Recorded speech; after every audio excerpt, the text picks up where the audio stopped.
Hello बच्चों, कैसे हैं आप लोग। और बेटा आज हम लोग सोर्सेज ऑफ एनर्जी चैप्टर का फर्स्ट लेक्चर करेंगे।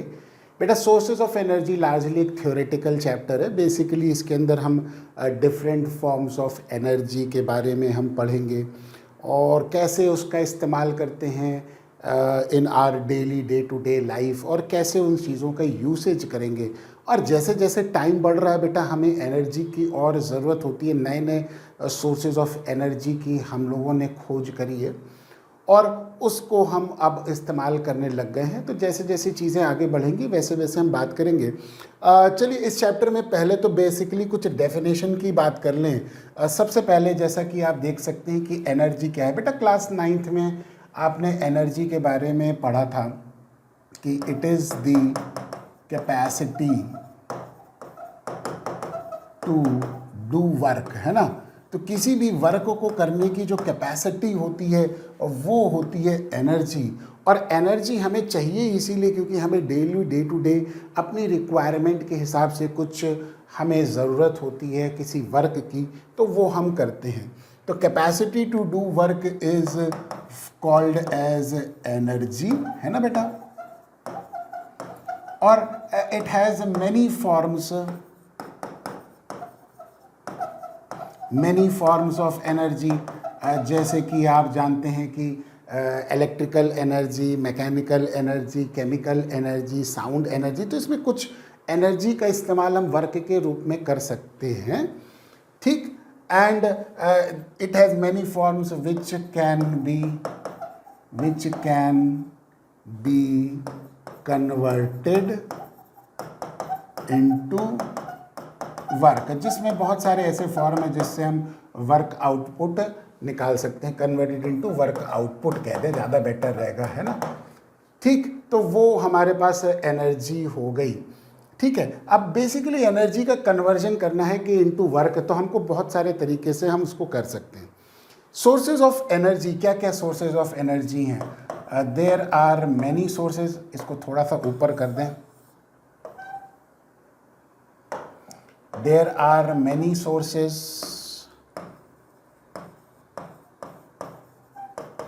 of energy provided by nature, है ना। जिसने नेचर ने हमको प्रोवाइड किया उसी का ही इस्तेमाल करेंगे।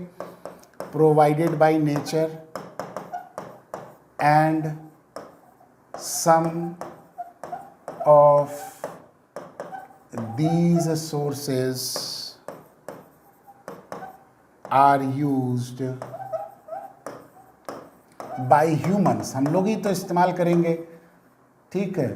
ह्यूमन्स सिंस वेरी लॉन्ग, है ना, very long time, since very long time, बहुत पहले से हम इस्तेमाल कर रहे हैं। फॉर एग्ज़ाम्पल जैसे कि हमारे पास वुड हो गया, बर्निंग ऑफ वुड हो गया, कोल हो गया, है ना। विंड एनर्जी का भी कई बार हम इस्तेमाल करते हैं।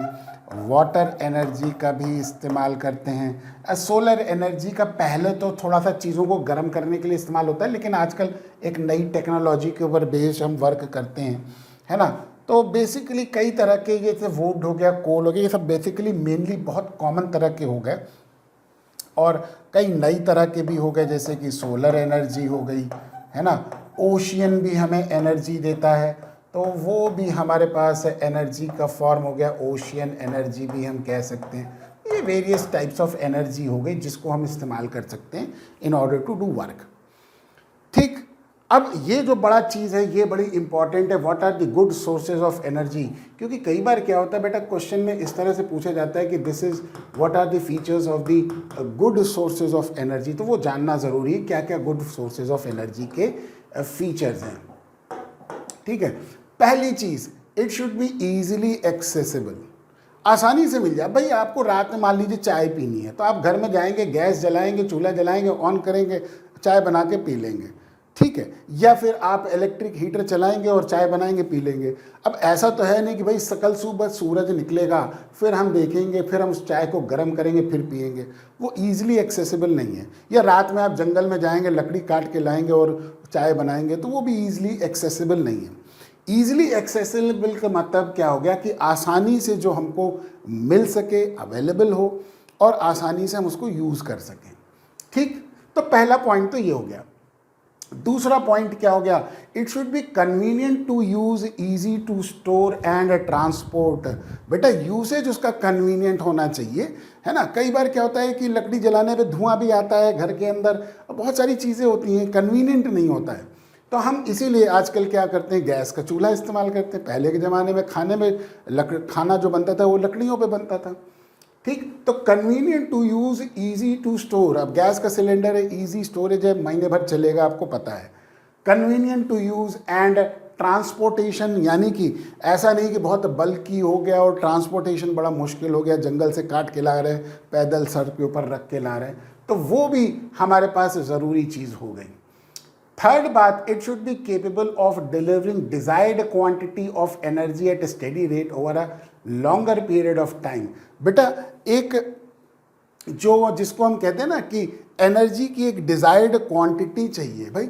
अब जैसे खाना ही बनाना है, अब खाना 2 घंटे में बन रहा है, तो फिर वो भी तो अच्छी चीज़ नहीं है ना। खाना जल्दी से जल्दी कुक हो जाए, खाना जल्दी से जल्दी बन जाए और आप उसको खा लें, तो इजी तरीके से जो है वो desired quantity at a steady rate over a longer period of time, हमको बहुत समय तक ऐसा चाहिए, तो वो भी एक हमारे पास गुड सोर्स ऑफ एनर्जी होनी चाहिए।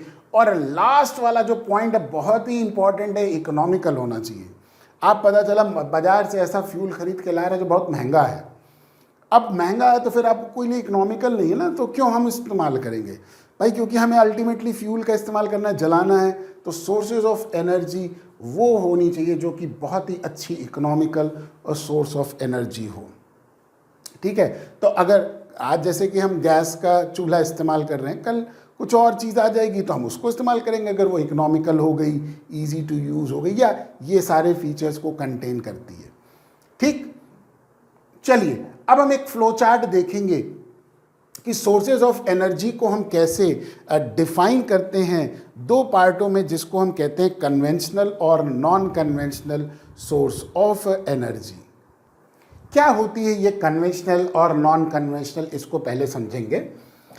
तो कन्वेंशनल सोर्स, जैसा कि नाम बता रहा है, अरे लाल कलर आ गया जी, लाल कहाँ से आ जाता है, जैसा कि आपको नाम ही बता दे रहा है, कहते हैं ना नाम ही काफ़ी है।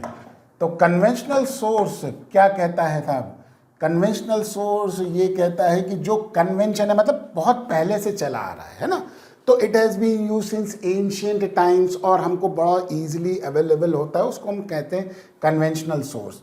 तो it is being used since ancient times and are easily available कह दें, एक्सेसिबल कह दें, है ना, easily available and most commonly used, ये ज़्यादा सही वर्ड है, मोस्ट कॉमनली यूज्ड, जो सबसे ज़्यादा कॉमनली यूज्ड होता है उसको कन्वेंशनल तरीका कहते हैं। जैसे कि फॉर एग्जांपल एक कन्वेंशनल तरीका हो गया फॉसल फ्यूल, बहुत ही इंपॉर्टेंट है बेटा फॉसल फ्यूल, अभी हम डिस्कस करेंगे क्या क्या हो गया fossil fuel. Fossil fuel basically क्या होता है, जैसे वुड की बर्निंग हो गई, पेट्रोलियम हो गया, कोल हो गया, ये सबसे ज़्यादा आज की तारीख में हम इस्तेमाल कर भी रहे हैं, है ना, तो इनको हम कहते हैं फॉसल फ्यूल। लार्जली कोल और पेट्रोलियम जिनको हम फॉसल फ्यूल कहते हैं, है ना, इनके अंदर क्या होता है कि कार्बन की मात्रा ज़्यादा होती है, तो बेटे जब बर्न करते हैं तो हमको हाई अमाउंट ऑफ एनर्जी मिलती है। अभी हम इसके बारे में डिटेल में बात करेंगे, ये तो सिर्फ एक फ्लो चार्ट है कि डिफाइन करने के लिए कि कन्वेंशनल और नॉन कन्वेंशनल क्या होता है। दूसरा हो गया थर्मल पावर प्लांट, यानी कि ये भी हमारे पास एक सोर्स ऑफ, जिसको हम कहते हैं ना कन्वेंशनल सोर्स ऑफ एनर्जी हो गया। तो ये हमारे पास कुछ ऐसे आ गया, है ना, ये फ्लो चार्ट ऐसे बना दिया, ये देखिए। ठीक, तो थर्मल पावर प्लांट जैसा कि आप जानते हैं कि कोयला उसके अंदर बर्न करा जाता है, वो बेटा हमारे पास स्टीम को प्रोड्यूस करता है, वाटर को बॉईल करके स्टीम को प्रोड्यूस करता है, जिससे टरबाइन चलती है और इलेक्ट्रिसिटी प्रोड्यूस होती है, वो भी हम डिटेल में डिस्कस करेंगे। तीसरा हो गया बायोगैस प्लांट। बायोगैस प्लांट बेटा यानी कि हमारे पास एक ऐसा प्लांट है जिसमें हम एनिमल वेस्ट या ऑर्गेनिक वेस्ट को हम क्या करते हैं, गैस में कन्वर्ट करते हैं, और गांव में ज़्यादातर ये इस्तेमाल होता है बेटा बायोगैस प्लांट। और हाइड्रो पावर प्लांट जहाँ पे पानी की काइनेटिक एनर्जी का इस्तेमाल करते हैं हम इन यूजिंग दी कन्वेंशनल, जिसको कहते हैं ना कि हम उसका इस्तेमाल करके कुछ वर्क निकाल सकते हैं। तो हाइड्रो पावर प्लांट, ये चार हमारे पास ऐसे होते हैं जिनको हम कन्वेंशनल नाम देते हैं। नॉन कन्वेंशनल यानी कि जो कन्वेंशनल नहीं है उनको ही नॉन कन्वेंशनल कहेंगे। वो क्या होती है नॉन कन्वेंशनल सोर्स? तो वो होगा it is not easily accessible, यानी कि आसानी से नहीं मिलेगा। एक्सेसिबल, अरे या इजीली अवेलेबल कर दो यार, इतना क्या दिमाग लगाना। नॉट इजीली अवेलेबल, क्यों नहीं इजीली अवेलेबल है? बिकॉज कई बार क्या होता है, because it is the new form of the sources of energy, या हम कह सकते हैं because it uses some kind of a technology, because it uses, ठीक है, technology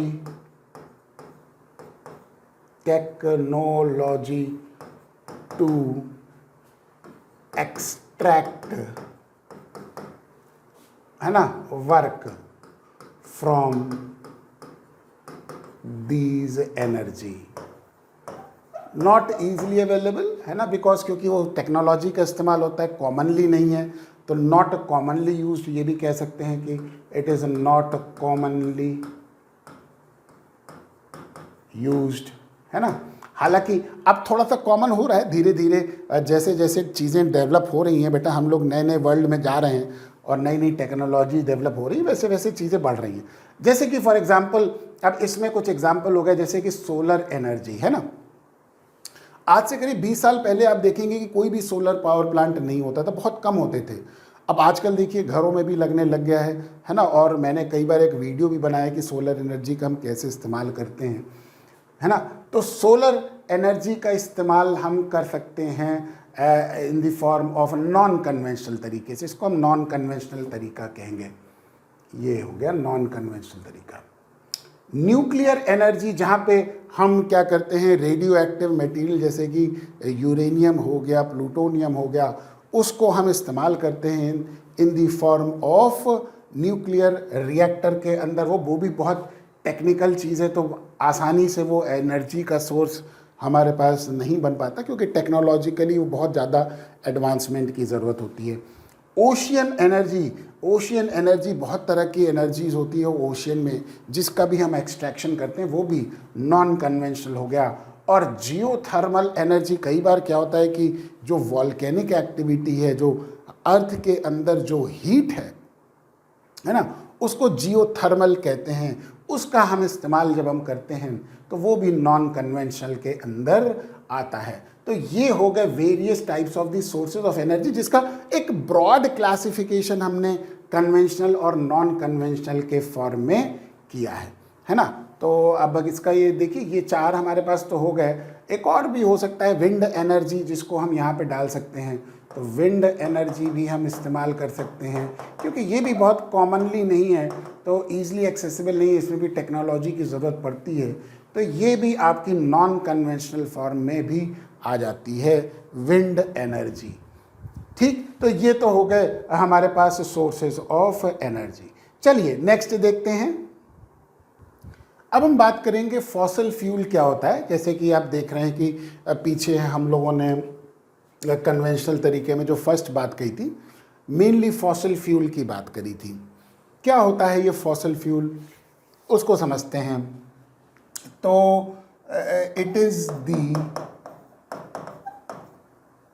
fuel obtained from the dead remains of organic matter over a बहुत साल पहले, मतलब मिलियन ईयर्स कह सकते हैं, over a long period of time ज़्यादा बढ़िया कह देते हैं, ज़्यादा बेटर रहेगा, over a long period of time. एक बहुत लंबे समय तक जो ज़मीन के अंदर पड़ा हुआ है और वो ऑर्गेनिक मैटर डीके करके वो फ्यूल बन गया, उसको हम कहते हैं बेटा फॉसल फ्यूल। तो नाम ही बता दे रहा, फॉसल। फॉसल मतलब dead remains of the organic matter, जैसे प्लांट्स हो गए, एनिमल्स हो गए जो मर गए और दब गए, उनसे वो क्या हो रहा है, प्रोड्यूस हो रहा है वो फ्यूल, उसको हम कहते हैं बेटा फॉसल फ्यूल। तो फॉसल फ्यूल में जो सबसे कॉमन है वो बेटा हमारे पास होता है जिसको हम कोल कहते हैं, ठीक है। तो coal it is in the natural form, है ना, easily used since long time, काफ़ी लंबे समय से, पहले समय से ये इस्तेमाल हो रहा है। और कोल की जो वैरायटीज़ हैं बेटा देखो वो क्या होती है, जैसे पीट हो गया, लिग्नाइट हो गया, बिटुमनस हो गया, एंथ्रासाइट हो गया, ये इतने परसेंट कार्बन है, सी मतलब कार्बन हो गया। तो बेटा कोल के अंदर क्या होता है कि जितना कार्बन की परसेंटेज ज़्यादा होती है बेटा उतना अच्छा वो कोल एज अ फ्यूल माना जाता है। तो अगर आप देखें तो सबसे ज़्यादा high percentage of the carbon, देखिए ये एंथ्रासाइट के अंदर आती है ना, देखिए 94 to 98% ऑफ कार्बन है, तो ये सबसे अच्छा कोल माना जाता है। तो कोल के अंदर जिसके अंदर कार्बन की परसेंटेज ज़्यादा होगी वो सबसे अच्छा माना जाएगा, है ना। और होता क्या है कि कार्बन जब ऑक्सीजन के साथ मिलके बर्न करता है तो बेटा एक्सोथर्मिक रिएक्शन होता है, लॉट ऑफ एनर्जी हीट के फॉर्म में मिलती है, और वहाँ पे हमको कार्बन जब ऑक्सीजन के साथ मिलता है तो कार्बन डाइऑक्साइड में कन्वर्ट होता है। तो कार्बन की परसेंटेज जितनी ज़्यादा होगी उतनी ही कैलोरीफिक वैल्यू जिसको हम कह सकते हैं कोल की उतनी ही अच्छी होगी, है ना। तो ये various forms of the coal हो गए, और ये नेचुरल फॉर्म में हमको अर्थ के अंदर मिलता है, तो easily used since long period of time and available in nature में वो अवेलेबल है, और बहुत पहले से हम लोग इसका इस्तेमाल करते आ रहे हैं। आपको याद भी होगा, शायद आप लोगों के टाइम पे तो नहीं है, लेकिन आज भी कई लोग जो है वो खाना कोयले में ही बनाते हैं, है ना, कोयले की भट्टी इस्तेमाल होती है, इवन ढाबा वगैरह में देखिए ज़्यादातर कोयले का इस्तेमाल होता है, ठीक।